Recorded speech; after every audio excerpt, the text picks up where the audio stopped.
ఈ press meet పెట్టడానికి ముఖ్య కారణం ఏంటంటే, నిన్న మొన్ననో సిలిండర్ మీద డొమెస్టిక్ అయితే 65 రూపాయలు పెంచడం జరిగింది. అదేవిధంగా కమర్షియల్ అయితే 115 పెంచడం జరిగింది.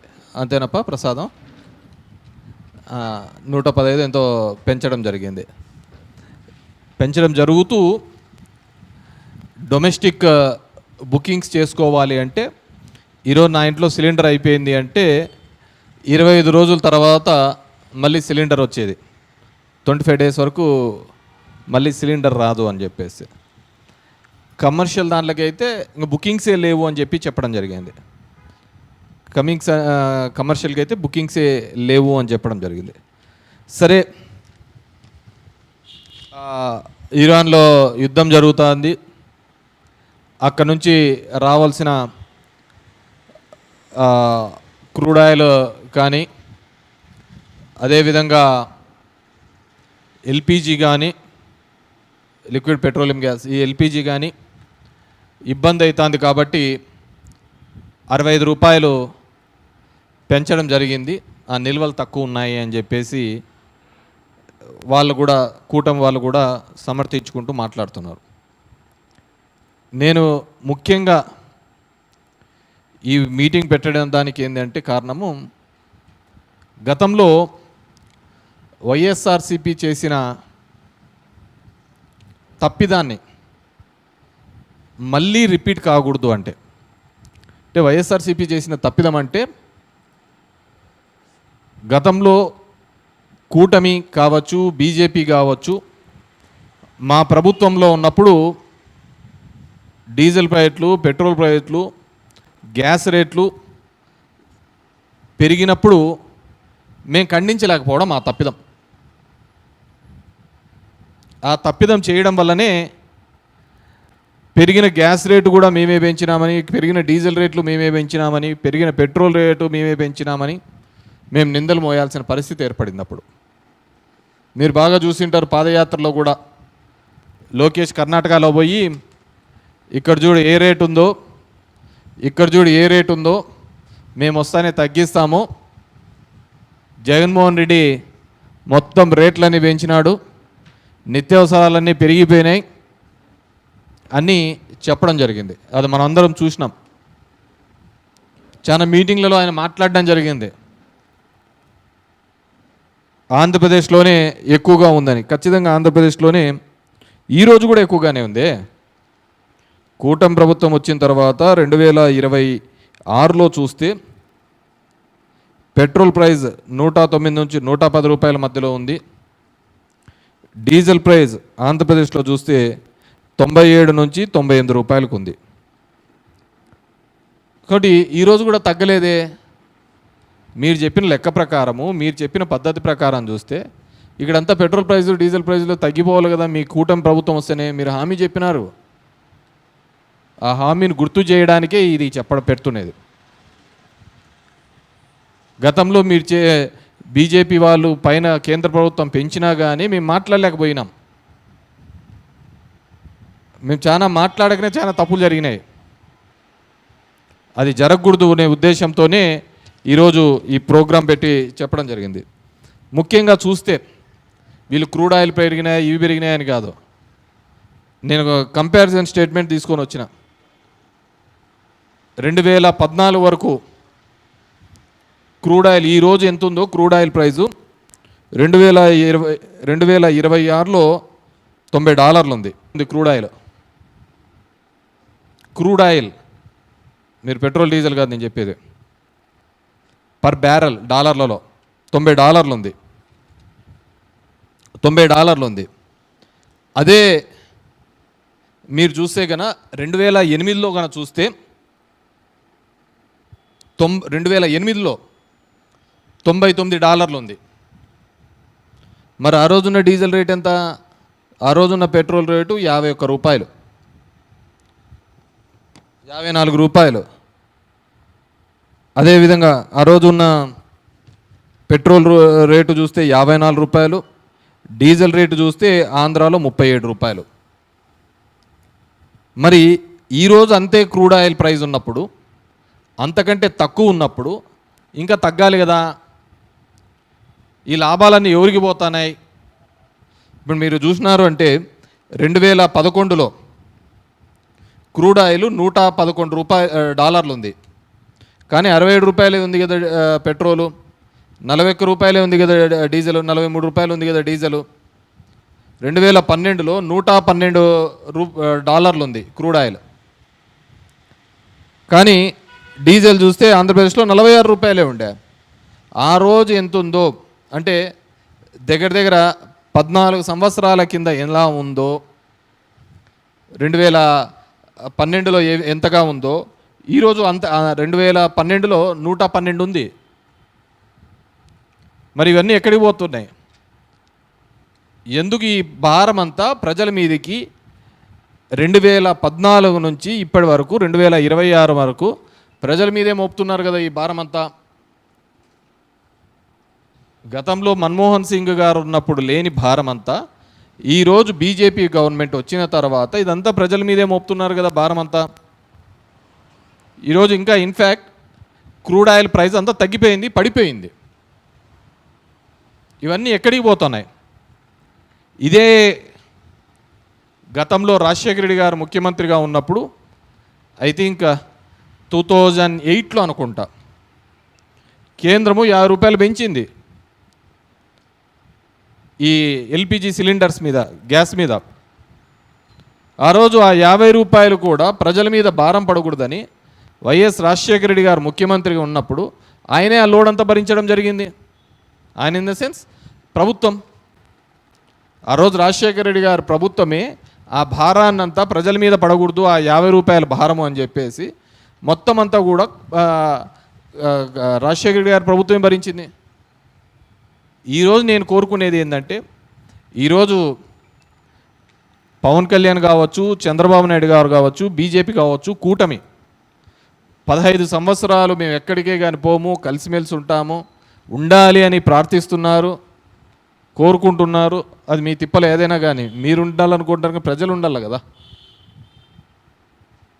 ప్రజలకు నిజం తెలియజేయాల్సిన బాధ్యత కూడా మా మీద ఉంది. దానికే ఈరోజు ఈ కార్యక్రమం చెప్పినారు. మీరు కర్ణాటకలో పోయి అక్కడ రేట్ తక్కువ ఉంది, ఇక్కడికి వచ్చిన తర్వాత రేట్ తగ్గిస్తామన్నారు, మరే రేట్ ఏం తగ్గలే. నేను యుద్ధం గురించి మాట్లాడటంలే, యుద్ధం వచ్చింది దాని ద్వారా పెరిగిందని కాదు చెప్పేది. ఇది మీ ప్రభుత్వాల్లో జరిగినప్పుడు మీరు ఏం చేస్తున్నారు? మొత్తం నిందలంతా వైఎస్ఆర్ కాంగ్రెస్ మీద పెట్టినారు కదా, కేంద్రం పెంచిన దానిల మీద కూడా.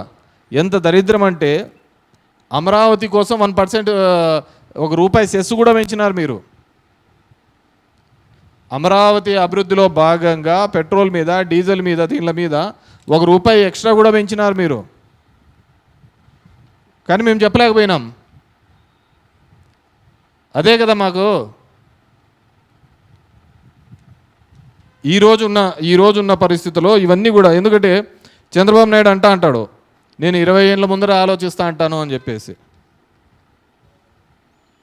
2 రోజుల ముందర ఆలోచించలేకపోయినావు, యుద్ధం వస్తుందని చెప్పేసి. నరేంద్ర మోడీ ఇజ్రాయెల్ పోయి వచ్చినాడు, 2వ రోజే ఈడబడా. ఆడికి పోయి Israel is father land, India is mother land అంటారు. ఇక్కడికి వచ్చి మామీ దేశ్రీ. జనాలకు సమాధానం చెప్పుకోవాలి కదా. రోజు ఒకరి మీద, మతం మీద, ఇంకోటి మీద రాగద్వేషాలు పెంచుకుంటూ పోవడం కాదు కదా. ఈరోజు యుద్ధం వచ్చింది కాదంటంలా, ఆ రోజు అనుకూలంగా లేని పరిస్థితుల్లో కూడా ప్రభుత్వం భారం మోసింది. మీరు కూడా ఎన్నికల్లో హామీ ఇచ్చినారు, సంవత్సరానికి 3 సిలిండర్లు ఉచితమని. 2 సంవత్సరాలు కాబడుతుంది. ఉచితానికి ఎంత డబ్బులు వేసినారో చెప్పమనండి. ఈరోజున్న రేట్లో గ్యాస్ ప్రైస్ ₹900 ఉంది. ఈరోజు 900 ఉంది గ్యాస్ ప్రైజు. 900కు సంబంధించిన డబ్బులు 2 సంవత్సరాలు అవుతుంది. 3వ బడ్జెట్ పెడుతున్నారు, 3వ బడ్జెట్ కూడా పెట్టేసినారు, అయిపోయింది. మరి డబ్బులు వేసినారా? It's a simple question. ఎప్పుడు ఏదో విధంగా మభ్యపెట్టడం, మోసం చేయడం తప్ప. నిన్న ఎక్కడో చూసా, డోన్లో మీటింగ్ అనుకుంటా, నాదే రోడ్లన్నీ గుంతలు పడినాయి, రోడ్లన్నీ అవన్నీ అయిపోయినాయి, నా దగ్గర ఏమీ లేవు, పెద్ద మనసు మాత్రం ఉంది అని చెప్పేసి. పెద్ద మనసా మంచి మనసా? పెద్ద మనసు ఉంది అని చెప్పేసి. దాని కింద మళ్ళీ ఏదో సునీల్ది కూడా ఏదో పెట్టినారు డైలాగ్. ఎక్కడికి? మార్కాపురంలో పోయి చెప్తే మీరు ఇంకా వేరేది ఏమొద్దు, మీ అందరికీ ఒక కార్యక్రమం ఇచ్చినా దాంట్లో మీరు సక్సెస్ఫుల్గా దిగ్విజయంగా చేయాలని. ఏందో చెట్లు నాటే కార్యక్రమం అనుకుంటే కాదంట, పిల్లలుగానే కార్యక్రమం అంట. ఉన్న ఒకరిద్దరిని చూసుకోవడానికే వాళ్ళు ఆర్థికంగా చితికిపోయి ఇబ్బంది పడుతున్నారు. నేను చాలా ఫ్యామిలీస్లలో చూసా, నాకంటే డోర్ టు డోర్ పోయి అనుకున్న వాళ్ళు ఎవరు ఉండరు. చాలామంది ముగ్గురు పిల్లలు వాళ్ళ ఇంట్లో ఉన్నారంటే మొదటి 2 పిల్లలు ఆడపిల్లలు ఉంటారు. ఆ మగవాడి కోసం మగపిల్లాడికి పుట్టాలని చెప్పేసి 3వ వాళ్ళని కనింటారు. There are n number of incidents. ఉన్న 2 పిల్లలకు ఈరోజు ఈ దేశంలో ఉన్న పరిస్థితుల రీత్యా నిరుద్యోగ సమస్య వెంటాడుతుంది. చేయడానికి పనులు లేకుండా ఇబ్బంది పడుతున్నారు. తినడానికి 3 పూట్లకు ఖచ్చితమైన భోజనం లేవు. పిల్లలు చదివించలేక డ్రాప్ అవుట్స్ అవుతున్నారు. ఈ విధంగా ఆర్థికంగా కానీ చిన్న భిన్నమవుతున్న కుటుంబాలు, పెద్ద కుటుంబాలనే ఆ కాలం పోయింది. నోటికి ఎంత పడితే అంత చెప్పడం, పోవడం, పోతా ఉండడం, అదొక ఆబ్జెక్టు, అదొక సబ్జెక్టా చెప్పు? ఈ దేశ ప్రగతికి ఉపయోగపడేదా? ఈ దేశ ప్రగతికి ఉపయోగపడేది ఏదంటే ఒక 4 మంది ఉద్యోగాలు, ఆ కుటుంబం ఆర్థికంగా నిలబెట్టడానికి ఏ విధంగా ఉపయోగపడతారు, దానికి తీసుకునే మెజర్మెంట్స్ ఏంటి, స్టెప్స్ ఏంటివని చెప్పాలి. దానిలను వదిలిపెట్టేసి ఏదేదో నోటికి వచ్చినట్టు చెప్పి మభ్యపెట్టించే కార్యక్రమాలు చేస్తున్నారు. కాబట్టి వైఎస్ఆర్సీపీ ప్రభుత్వం ద్వారా, వైఎస్ఆర్సీపీ పార్టీ ద్వారా నేను కోరేది ఒకటే, గతంలో రాజశేఖర రెడ్డి గారు ఏ విధంగా అయితే 50 రూపాయలు అప్పట్లో కేంద్ర ప్రభుత్వం వేసిన భారాన్ని ఆ రోజు రాజశేఖర రెడ్డి ప్రభుత్వం భరించిందో, ఈరోజు చంద్రబాబు నాయుడు గారు కూడా ఆ 65 రూపాయలు అనేది ఏ పేద ప్రజల మీద పడుతున్న భారం ఉందో దాన్ని భరించాల్సిందే. ఇప్పటికి 2 సంవత్సరాల పైగా అవుతోంది. ఉచిత ఇది అని చెప్పారు, రాలే. పేదోళ్ళకు మాత్రం ఏదైనా కానీ ఒక పథకం ఇస్తే శ్రీలంక అయిపోతుంది, ఇదైపోతుంది అని చెప్పినారు. అంటే పేదవానికి మాత్రం ఉచితంగా కానీ వాళ్ళ చదువుకో దీనిలకో డబ్బు సాయం చేస్తే దేశం నాశనం అయిపోతుంది. వేల ఎకరాలు ప్రభుత్వ ఆస్తి 99 పైసలకి ఇస్తే మాత్రం అభివృద్ధి చెందుతుంది. ఇది ఎక్కడ లాజిక్ అని అర్థం కాలే. పేదవాళ్ళకి ఇస్తే మాత్రం నాశనం అవుతుందట, డబ్బున్న వాళ్ళకి మాత్రం ఇస్తే 99 పైసలకు అభివృద్ధి చెందుతుందంట. ఇది ఎక్కడ లేని లాజిక్ తీసుకొని వచ్చినారు.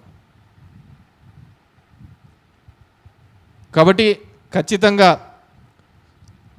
ఈ ప్రభుత్వాన్ని కోరుతున్నాం. ఎందుకంటే మీరందరూ భాగస్వాములు. ఆంధ్రప్రదేశ్ ప్రజల్ని మీరు మంచి చేయాలనే ఉంటే కనుక ఈ పెంచిన 65 పాపం మీదే. క్రూడ్ ఆయిల్ ప్రైజ్ అప్పటికంటే ఇప్పుడు బ్యారెల్ $100 ఉంది. పెరగచ్చు, రేపు మన్నాడు పెరగచ్చు. ఇన్నాళ్ళు కూడా ఆయిల్ కంపెనీలు అన్నీ బాగా లాభాలు తిన్నాయి. ఈరోజు ఈ దేశం కోసం భరించాలా, ప్రజల నెత్తిన ఎటువంటి భారం పడకూడదు, భరించాలి. ఎవరి కోసం భరించారు? లక్షల కోట్లు ఉన్నారు. రైతులకు చూస్తుంటే ఈరోజు చూసాం, యూనియన్ బ్యాంక్లోనో ఏ దాంట్లోనో రెన్యువల్ చేసుకోవాలంటే మొత్తం కట్టాలని రైతులను సతాయిస్తున్నారు. అదే పెద్ద వాళ్ళకి ఆ విధంగా చేస్తున్నారా? దగ్గర 16 లక్షలు 20 లక్షల కోట్లు అలాగే ఎన్పి అని చెప్పి మాఫీలు చేసినారు. అదే రైతుకు చేయాలంటే ఇబ్బంది పడుతున్నారు. కాబట్టి వైఎస్ఆర్సీపీ నుంచి ఒకటే డిమాండ్ చేస్తున్నాం, ఖచ్చితంగా పెరిగిన 65 రూపాయలు కూడా మీరే భరించాలి. అదేవిధంగా మీరు అంటున్న 3 సిలిండర్లు సంవత్సరానికి ఇవ్వాల్సినది 900 900 900 2700 2 సంవత్సరాల డబ్బులు కూడా పడాలి, అది కూడా ఖచ్చితంగా వేయాలని చెప్పేసి కోరుకుంటున్నాను.